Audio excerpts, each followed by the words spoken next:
Hello everyone, नमस्कार। बात करते हैं जेईई मेन सेशन 2 में, जिसमें 17 लाख बच्चे जेईई मेन के टोटल के यूनिक कैंडिडेट में फॉर्म भरते हुए दिखाई दे चुके हैं। और सेशन 2 के अंदर करीबन 12 लाख बच्चे जेईई मेन का एग्जाम बीई बीटेक के लिए दे सकते हैं। आखिर इस एग्जाम में किस तरह का कंपटीशन लेवल होगा?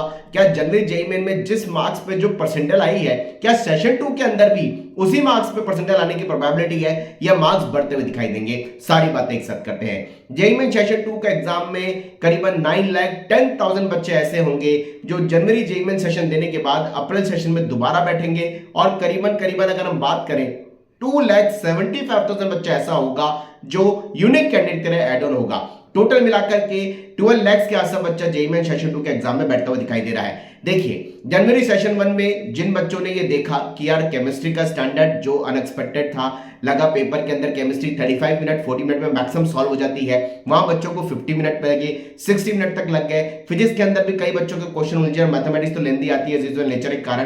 तो बच्चों ने उस जनवरी जेईई मेन के एग्जाम से बहुत कुछ सीखा है जो कि अप्रैल में वो अप्लाई करेंगे। वाइस वर्सा जनवरी जेईई मेन में बच्चे रिहर्सल एग्जाम की तरह कई बार जेईई मेन के एग्जाम को लेते हैं, बोर्ड की प्रिपरेशन में लगे रहते हैं। अब ये सारी चीजें ओवर हो चुकी हैं और बोर्ड का एग्जाम देने वाले बड़ी संख्या में बच्चे जेईई मेन के सेशन 2 में एग्जाम में बैठते भी हैं। जब बोर्ड के एग्जाम से एनसीईआरटी के सिलेबस का उनको सपोर्ट मिलेगा, जनवरी जेईई मेन में जो जो छोटी छोटी मिस्टेक उन्होंने कर दी है वो उसको रिकॉल करेंगे, सिस्टमैटिकली उसमें फोकस करेंगे। और सबसे बड़ी बात यह है कि जब एक एग्जाम बच्चा दे देता है और उसको पता है कि यार सेकंड सेशन का एग्जाम जो है इस साल का हमारा लास्ट एग्जाम है, तो बच्चों का फोकस बहुत ज्यादा बढ़ जाता है। और 9,10,000 बच्चे जनवरी जेईई में देने वाले वापस अप्रैल सेशन में बैठेंगे तो उनको स्टैटिस्टिकली अपने पूरी परफॉर्मेंस का आइडिया भी है।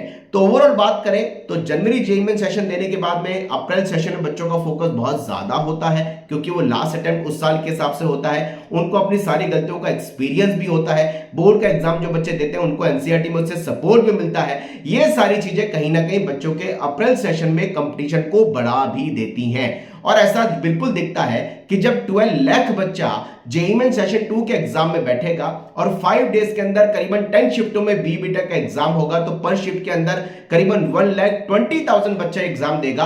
और सेशन 1 के अंदर पर शिफ्ट के अंदर 1,29,000 से 1,30,000 बच्चों ने एग्जाम दिया था, यानी करीबन उतने ही बच्चे सेशन 2 के एग्जाम में पर शिफ्ट में बैठते हुए दिखाई दे रहे हैं। तो फोकस बढ़ने के कारण, गलतियों की रिकॉलिंग होने के कारण, लास्ट अटेम्प्ट होने के कारण, बोर्ड के सिलेबस की प्रिपरेशन एनसीईआरटी बेस पे अच्छी होने के कारण और बच्चों का फोकस ज्यादा होने के कारण ऐसा दिखता है कि सेशन 2 के एग्जाम में सेम परसेंटाइल लाने के लिए बच्चों को मार्क्स को बढ़ाना होगा। और ये कंपटीशन अप्रैल सेशन में जनवरी सेशन के कंपैरिजन में बढ़ता हुआ दिखाई दे रहा है। यानी जनवरी सेशन में जिस शिफ्ट के अंदर, चाहे वो शिफ्ट इजी हो, मॉडरेट है, मॉडरेट से टफ थी और कुछ शिफ्टों में देखा कि स्टैंडर्ड बहुत ऊपर था, अगर यही पैटर्न में सेशन 2 का एग्जाम आता है तो उस परसेंटाइल को लाने के लिए जनवरी सेशन के कंपैरिजन में मार्क्स को, जो बच्चों के मार्क्स आए थे उस मार्क्स को बच्चों को बढ़ा के 5 to 10 मार्क्स इंक्रीज करके कम से कम सोचना होगा।